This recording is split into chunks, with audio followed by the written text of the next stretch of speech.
Hello, how's it going today? This is going to be an SEO audit of a tennis related affiliate website that I found. Um, the reason why I wanted to do this is because it is an affiliate site, and I wanted to kind of look at some of the differences in from affiliate SEO to other forms of SEO for other sites, and kind of show what to look for and how it's different. Anyway, so yeah, this is tenniscompanion.com. It's an affiliate site largely. They did have articles that were more news based and like tennis ranking based, but when I click on this, these are really old rankings, 2013. So obviously they don't update this anymore, and I think they're only using it for the affiliate aspect. Like here's an article from 2018, 100 plus tennis gift ideas for players of all ages and levels. When you click on this, it's clearly an affiliate type article. It's very long, so they're obviously trying to rank highly for it, probably for the term tennis gift ideas, among others, of course. But here we have top 10 best tennis gift ideas, and they just created a simple table, sport towel and dry bag, and they have links to those products. Now I don't think these are Amazon links, but they're links to whatever store has these products. I'm not sure actually. Oh, it is Amazon. Okay, so there you go.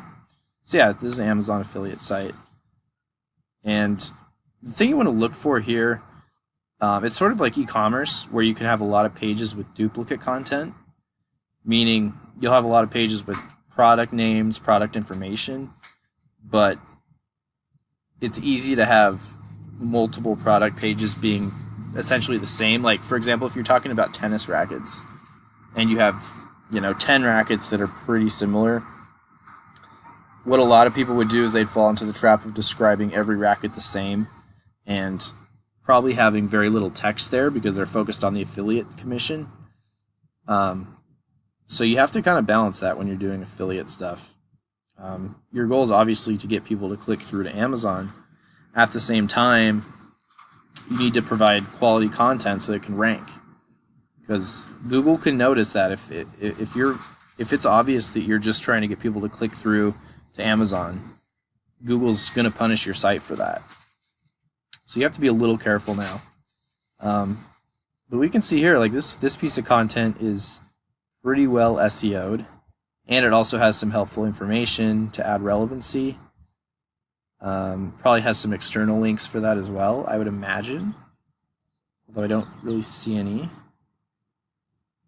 A can of tennis balls went up. So this links to another one of their articles. This is actually internal linking.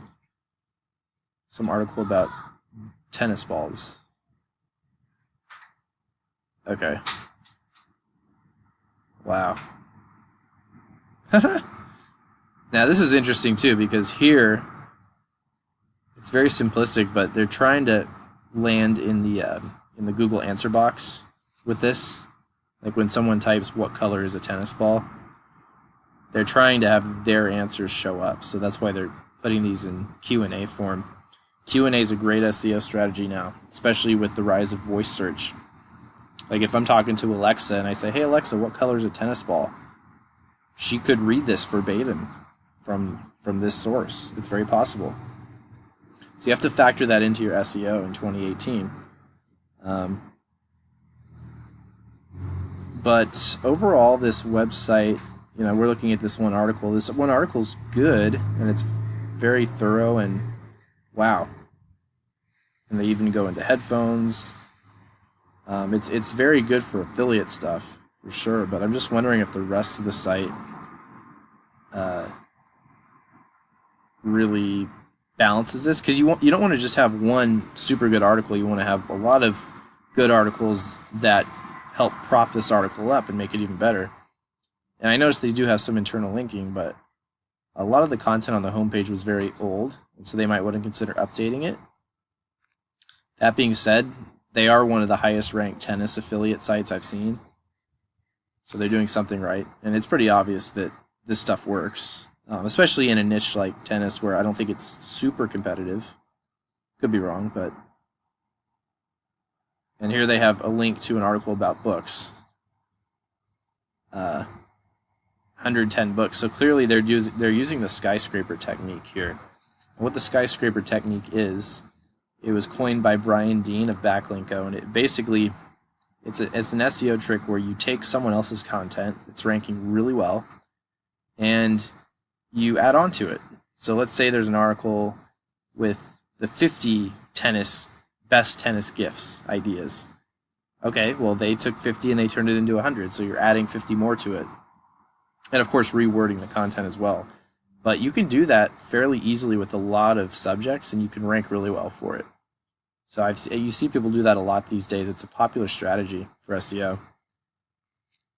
But I guess this is kind of a lame audit. I'm mostly just going over this article.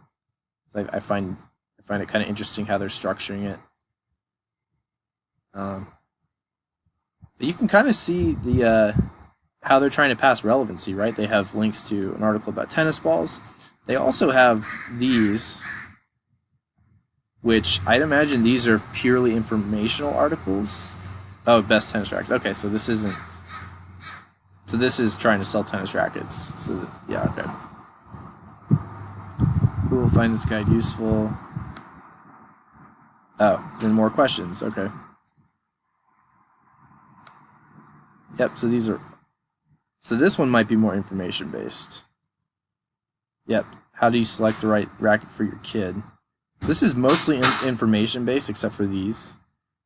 Right? These are Amazon links, but by and large, it's really informative. And yeah. Anyway, if we're gonna do an audit of this site, a real SEO audit, we'd want to start at the homepage, which is what I always do for every audit, because the homepage is the homepage. It's where everything begins with a website, so it might as well be where your audit begins. And plus, it can tell you some really basic things about the site that you should know right off the bat. It's a small thing. They could have a little more content here to kind of explain what the site is about. They could have a little more content here to just make it less thin content. But this isn't a huge thing. This is okay. I'm more of a fan of contextual links where you actually have this link inside this content. But this is organized really nicely. And then up here they have a couple links, community forums, resources. So resources pages are gold mines for affiliate stuff. Right, so this is somewhere you could go. They have kind of random stuff here, but like you can click on gear, rackets. Also notice that they have this siloed, or they have this structured really well. Gear, and then the subpage is rackets. That's how you want the URL structured, because rackets is a subpage of gear. A lot of people would just they'd have gear as its own page, and then the rackets would just be /rackets, and they'd take out gear. They'd remove the gear. You want to have gear first because this is a component of gear. And it sounds kind of tedious, but that's a good SEO best practice for your URL structure. It's also kind of interesting here, like they were really active 3-4 years ago, and then it looks like they kind of ditched the site at that point, and then they went back to it last year. But the thing is, the way affiliate stuff works and the way SEO works is that if you let a website mature on its own for several years, you're going to see an increase in traffic and rankings just naturally, assuming that you wrote a bunch of good content at one point. Like here, this is decent content for this niche, and you can see they have a few comments. So I mean, this could be an example of it sat there and sat there and sat there, and then it started to get hits. And so the person who runs it was just like, oh, cool, it's getting traction. Maybe I should start making more content to it. So that's kind of a weird opt-in, but anyway. Yeah, so I think you get the gist of affiliate SEO. I want to go more into detail with affiliate SEO because I do think that there's. I've been reading up a lot on the authority hacker guys, Gael, and I forgot the other guy's name, but it's really interesting stuff, and I think there's a lot of there's a lot that can be done there still, even still in 2018. I think you could do a lot with affiliate stuff. Anyway, thanks for watching, and I'll be back real soon.